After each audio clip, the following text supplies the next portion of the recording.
Hello and welcome to the World Changemaker podcast, where we have engaging conversations with everyone from entrepreneurs to advocates.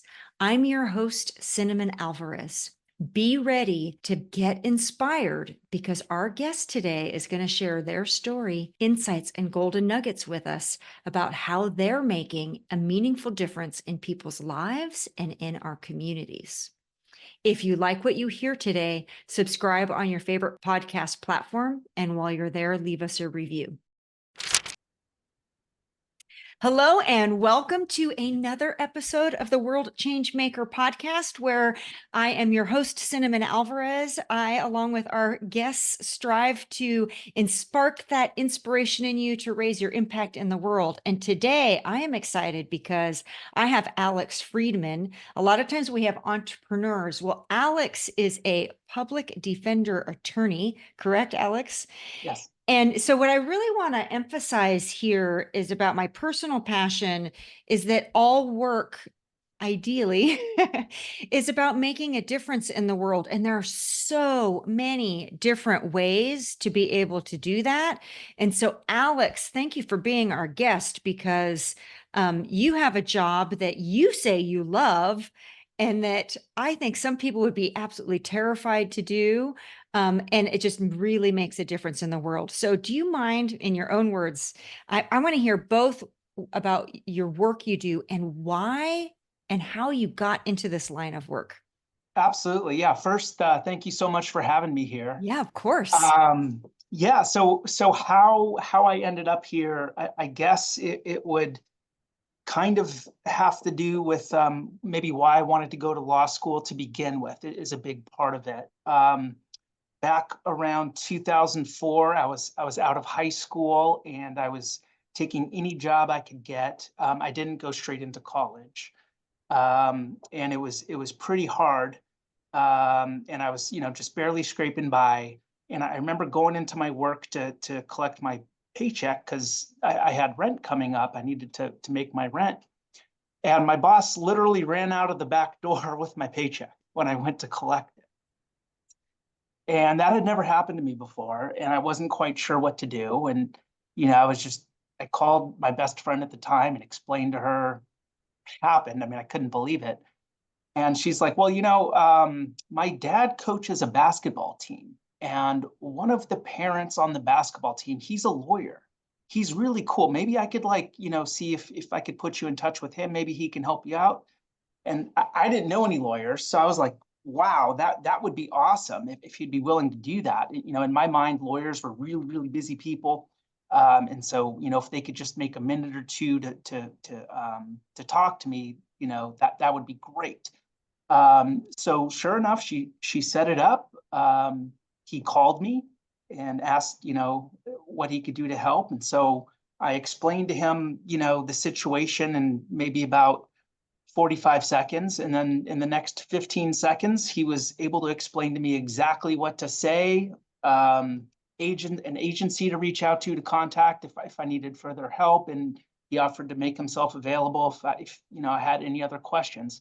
But in 60 seconds, he completely flipped around my whole situation because it worked. Yeah, because tell our listeners what were you doing? What kind of work were you doing? Back then, I was doing home mortgages. Yeah, and this was back in the I was a teenager, right? I didn't know really how everything worked back then. I had no college education. It was subprime home loans back before we knew how much harm they could cause to people. I was told, oh, you're helping people save money. And so I really believed I was helping people save money. But it was these same people that told me I was helping people that ran out of the back door with my paycheck, right? And so I just remember. Yeah, so in 60 seconds, he changed your life. Yeah. And I remember just thinking for a second, how powerful, for him, that was 60 seconds of his day. But for me, that completely helped me out when I really needed the help. And I was in a tough situation. And I was like, that is just so cool. So what if I could do that? That's kind of what planted the seed in my head. What if I could help people? And I mean, to fast forward today, that's why one of the reasons why I'm a public defender is, of course, we have a high volume of cases. We have a lot of people that we got to help, but it's important to remember, even if you don't have all the time that maybe you would like to have with them, you can still create a lot of positive change in a short amount of time. Um, and that's what I strive to do. Yeah. Yeah, it's amazing. I asked you to share what you were doing because I think sometimes we get our picture of like, oh, yeah, sure, he's an attorney. He had a friend that did a favor, but you were a scrappy young adult trying to make ends meet, right? What I wanted is it was sometimes things look like they just come so easily, Right, but that man. was significant for you at that time. It was. So, that sparked something in me where, went to college. I took college really seriously. I did very well in college. And I had, had always done okay in school. But for the first time, I like really excelled. So I found something like a calling, something I really wanted to do and a reason why I wanted to do it. Um, and so I didn't mess around, when I was in college. And how I got into the public defender's office, I did a lot of internships throughout college, throughout law school. When it came time to apply to be a public defender, it was really tough back then. Almost every public defender's office in the state was looking for people with trial experience. And that was something that's really tough to get unless you're, a public You're in the defender catch first. 22. You need it and you don't have it. Yeah, yeah. So, I was living in the Bay Area and a job opened up in San Bernardino. And so, I drove down here and applied. And, to make a long story short, there was like 500 other people applying to be a public defender here. And they had trial Amazing. experience. Yeah. And they ended up taking a bet on me. They kind of sensed some passion that I had. And, and so I feel just extremely grateful, for my county for taking that chance on me.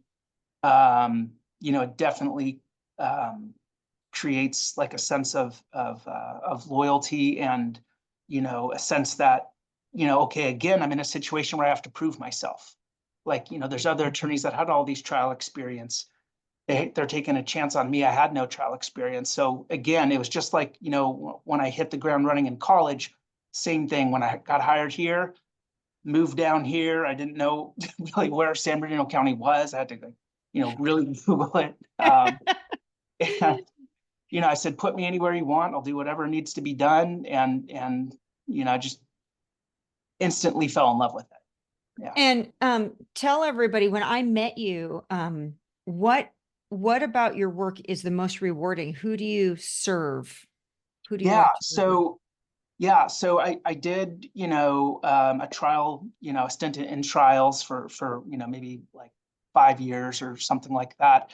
And then in 2018, I had a stroke as a result of like a freak accident. So I needed a little bit of time to recover, get back on my feet.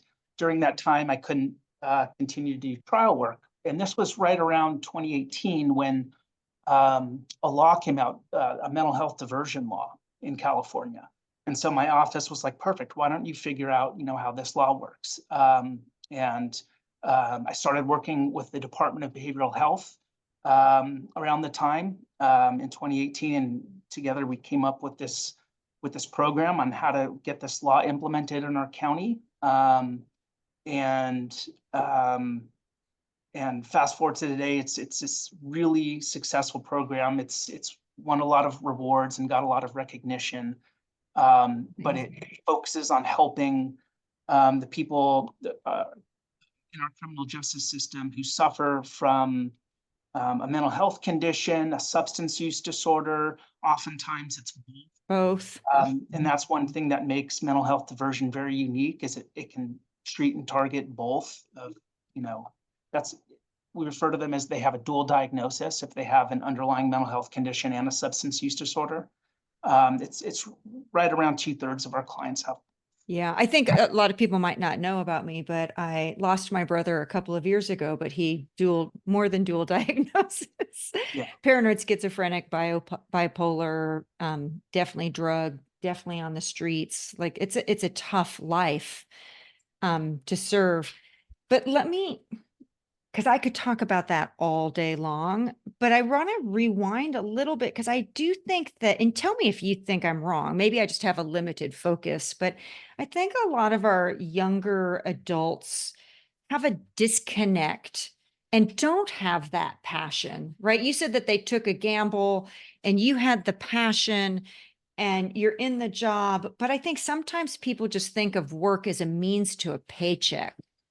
What's the difference? You weren't interested in college originally. How, and I don't know if you have the answer, how do you give your client, for example, the passion or the hope or the confidence, belief, any spark of inspiration to pursue something, anything to make a difference in the world? Yeah, that's a really great question. I think for me, I was fortunate enough, I have really great parents. And one thing they have always told me all my life is if you're fortunate enough and able to find a line of work that you're really happy to do, and it doesn't really feel like a job, it doesn't really feel like you're clocking in, clocking out, but it's something you're passionate about, but you're able to like make a living at the same time by doing that, that should be a goal. Like that just can lead But to happiness, fulfillment. Yeah, let me interrupt though, because I think we hear that a lot. But right. are you saying that your work doesn't feel like work, that there's not the grind? Like there is definitely you do it anyway. Like sometimes I feel I like it's do, but misdirected. If you do something you love, yeah. but I think it's who you be. Like I had a job that I loved cleaning bathrooms at the LA County Fair Mhm. because I just I'm on the edge of my seat. Do you understand where I'm going with this? Like, what if Yeah, people are looking for something they love? yeah. So actually for me, I feel like college was also a great place to kind of try different Mm. areas, explore. Like when I started college, I thought maybe I'd want to be a business major. In fact, I was very convinced I would want to be a business major. Oh, gotcha. So it wasn't just that one experience with the attorney. You're like, I know now, attorney. So It you had definitely, some change of right. direction. Right. It was like, let's start with college, maybe an attorney, but I was really into business. And so I thought I'd definitely, I knew I wanted to be a business major when I first started college. But I went to Santa Clara, and one thing that I really like about that college is they really make you go out there and try different subjects. Um, and through doing that, I realized that, you know what, business actually didn't really create that fire for me. It was cool, right? But it didn't really create that fire for me. And I was looking for that fire. And so I tried a whole bunch of different stuff. I found all these things like psychology. I left psychology. I left sociology. I didn't even know what sociology was before college. I loved it so much I ended up minoring in it. But then I ultimately ended up majoring in political science. But anyway, I think to answer your question, the point is I put myself, in a kind of a different uncomfortable situation. Going to college was something I hadn't really planned on doing, but then I ended up there and I loved it and it ended up just changing my life. So it's like keeping an open mind, trying new things, especially places that can, really guide you and prepare you for what it is you want to do, help you find what you want to do. I mean, college is just a great place for that. And I interrupted when you were talking about your parents telling you. So I'm guessing, were they freaked out and nervous when you didn't choose college path originally, but they still supported you? Yeah, I would say that's an accurate description, but Okay. they didn't that it was never like, they never like expressed disappointment in me or anything like that. Of course, they Hmm. had both hoped I would have gone to college, and I did listen to them. I did still apply to colleges when I was in high school in Hmm. case they changed my mind because, they had a feeling I would and I did. So good thing I listened to my parents Whew. there, right? Um, Some so I people still don't take advice from their parents. They're like, they're so right. old, they don't know what they're talking about. Right. So fortunately, I listened to my parents. So I did stuff like, I studied for the SATs. I did all that in high school, even though I didn't think I was going to go straight into college. So I just kind of, I think, that year off really helped put things into perspective for me.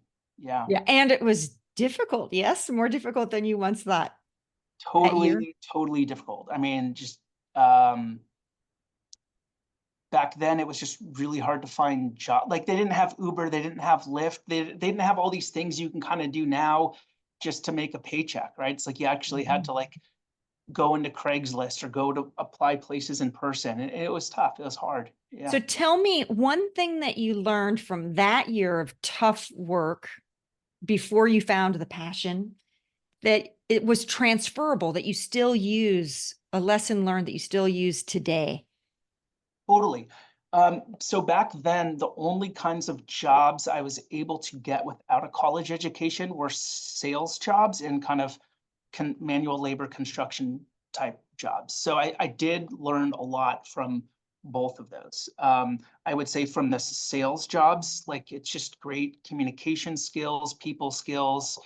Um, you learn a lot, from hearing no, right? Because in sales, you have to go through a lot of no's a lot of the time, You right? learned So, that some sales is pays you, but it's a little bit shady, right? In the subprime mortgage business. oh yeah, yeah, totally. Yeah, I did, I Trust sold but verify. totally. Yeah, I did door-to-door business sales, selling office supplies for a couple months. So like going around knocking on doors, it was interesting, like the way people would treat you when you have a job like that, right? Some people like opened the door and like, hey, do you want a soda? Do you want, and like those people are rare, but like they stood out, right? It Interesting, was like, wow, you interesting. are just such a nice person, right? Oh, I still remember like a couple of the businesses that were just like very warm and welcoming. Um, uh, and then in the construction, the manual labor jobs, like you kind of see like, okay, if it's not for you, right? Because a lot yeah. of people like that's like really like my stepson, he loves that line of work right now. And so I don't want to knock anybody who like Yeah, I loves think all it. work has dignity. Yeah, Yeah, totally. yeah. But for me, it's like it was hard work. You wake up early, you go all day long working, you're just your body is beat, your muscles, you just get completely drained. And so to be able to do that day in, day out for an extended period of time with knowing the toll it takes on your body and just doing it anyway, I mean, those people are tough, right? So I was like, I'm probably not that tough. So I probably couldn't do that for a career. So um, but you learn bits, I can fix stuff around the house now, because of certain things I learned from that line of work. So again, you pick up things, you take them with you. So if I can convince young people to listen to this podcast, the takeaway is that basically all of those experiences, none of them were wasted. They were all valuable for you. Absolutely. Absolutely. I think one of the best ways you learn is through trial and error. In mistakes, you can learn so much from mistakes. You know, Awesome. Awesome. So, this is called the World Changemaker podcast, and you thought you wanted to go into business. I think we talk to high school kids now and they don't even know how to define entrepreneur, but they want to be one. But you are working for the government, mhm. right? So how can you make a difference? Like, how do you see that the work you do really makes a difference? Not having to be an entrepreneur. That's what I think is so great, which is why I want to highlight your work is, and I know some of the things you're doing, but you're like what I call an intrapreneur, right? I love it. I love Yeah. it. Yeah. I would say so much of being an entrepreneur is a mentality, right? And I'd say a big part of that mentality is like you have a passion to do something, and maybe you don't want other people to I would say you want control on how to do it to a large extent, right? And I was able to find that here. They had no idea how mental health diversion worked. They were like, you start it, you create it, you figure it out. I was given like that autonomy, right? And Hmm. um, and now, they just trust me to do it now, because, we're able to measure the data and we're able to see objectively it's very, very, very successful. It, we have a really high success rate in the program. Um, so yes, I do work for the government, but I'm in a position where I'm given that autonomy and that freedom, and I'm in an environment where they really believe in me and support me. Um, and that's totally different than when I was right out of high school working in that subprime loan business where it was very shady and I didn't have that support system. They didn't believe in me. They tried to steal my money, right? That's the complete opposite. Yeah. Yeah. I love the way you describe it because I have a confession here is that I remember reading about why people start businesses. And most people start businesses to set their own schedule so they don't have to work for someone else. And I have to confess that I think of owning your own company. I work for everyone. I work for my employees, I work for my customers, and I didn't really realize that it's not what you're describing isn't that you're not willing to contribute to others. It's that people want the freedom, the autonomy to be able to, you know, have purposeful intention and make a difference. And to be honest, I was seeing it as kind of self-serving. Like sometimes businesses struggle, and if you don't want to be of service and you have a disconnect for the difference that you can make, that can make it very difficult. If you're really just focusing on making ends meet and how to make the dollar, it's not rewarding, it's not fun, it's not a genuine contribution. So I love hearing how you describe it, and that word choice specifically is like that autonomy. So thank you. You just had an impact in my life, right? Oh, Just to well, be you're able welcome. to rewire how I'm looking at that. Yeah, Somebody who's I was really just craving that. yeah, I was just trying to reflect on my own experience when right after high school when I wanted to be kind of like an entrepreneur in some capacity, kind of like how I was thinking at the time. Hmm. Yeah. Yeah, I think some people think like you can't tell me what to do, and there's this resistance to authority that I am fortunate that I kind of like following the rules and being the team player, but I do have friends that are very much like, no, no, no, not your way. They have to kind of Right. reinvent everything. It cracks me up. But yeah, that was just really interesting in the way you described that. And then I encourage people to, if we can get some young people to listen, is that like in interviews, in working for someone else, I encourage people I interview to really get a feel for the kind of boss they might have. Mm, So one of my favorite interview questions is, do you prefer to ask for forgiveness or permission? mm, Because there's really no right or wrong answer, and both are true. And what I'm feeling for is who really does like that autonomy. There's somebody who works for me, I want them to have ideas and run with them. I don't mm, want to have to micromanage all the mm. time. So sometimes it's just matchmaking and finding your preferred flavor, pun intended, with my name being cinnamon. Totally, totally. We're gonna run up against our time here, but if you if you could, I'm going to throw a curveball at you. All If right. you could challenge our listeners, Mhm. I call it a cinnamon challenge, like the ice bucket challenge, right? Because if somebody got inspired by this conversation here, I want them to be able to take it forward and get something even greater out of it. So if you had a magic wand and you could give somebody a little challenge that you think would be beneficial for themselves in their life, what would you challenge our listener to do? Ah, that is a great question. I And think, Mhm.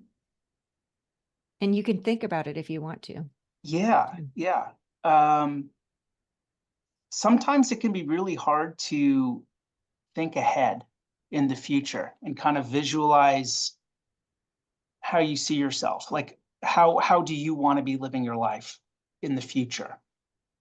And so if you're able to kind of take some time to reflect on that, um, and what are you doing? Are you happy? What are you doing to be happy? Right? What kinds of things are you doing to be happy? Maybe it's just, I don't know the specifics, but I know generally I'm able to pinpoint XYZ in general, these things make me happy. That can be the hard part. Once you've identified that, then you just have to come up with a plan on how to get there, and identify those little steps in between.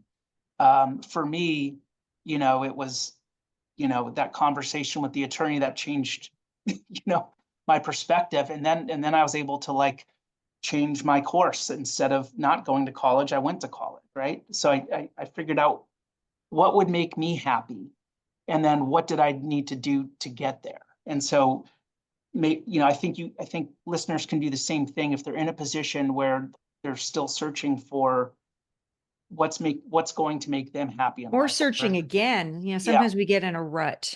Mm-hmm. Yeah. Mm-hmm. So I think the hard part is identifying that, and then coming up with a plan. I would think is a little bit of the easier part.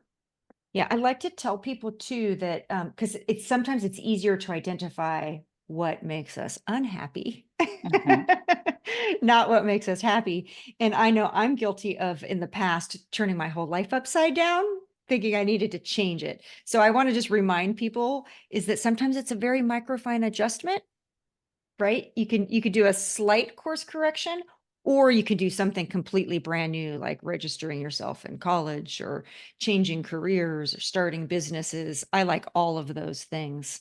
But I just like to remind people that sometimes they're like, I love that. I love that. disrupt Like I everything. think another great way to think about it is just identifying all those things that you don't. I don't know what I do want to do, but I know what I don't want to do. Yeah. And sometimes that Mhm. helps Mhm. you if you dump out what you don't want, then it helps you identify, oh, this is what I really want. I love that. Yeah, yeah, Yeah. that's great. Awesome. Yeah. Awesome. Well, I could ask you questions all day long, and hopefully I get the opportunity again. Oh, I did want to highlight one more thing for our listeners. Um, is because that conversation that day is I just want to remind everyone listening that it can be, and you did it for me, Alex, who you are in the world. It's not even your line of work, your profession, but sometimes it's one tiny little conversation, a bump up against somebody that can be life altering. I think that I will forever now have that different vision of I don't want to work for someone and relate it more to autonomy and the great things that can be done. Like you're going to, right, kind of rework the justice system. I happen to know some stuff that you're working on the side. So I just want to also leave our listener with that. And thank you, Alex, for, now it's two conversations where you've changed my life. Well, you're welcome, and that means a lot to me. Thank you so Yeah, much. you're welcome. Thank you again so much for having me on here. Yeah, of course. And to all of our listeners, if you were moved and inspired today, please subscribe to our podcast, World Changemaker. Leave us reviews or come play with us. You can find us at worldchangemaker.com. And thanks again. Until next time, keep changing the world in powerful ways.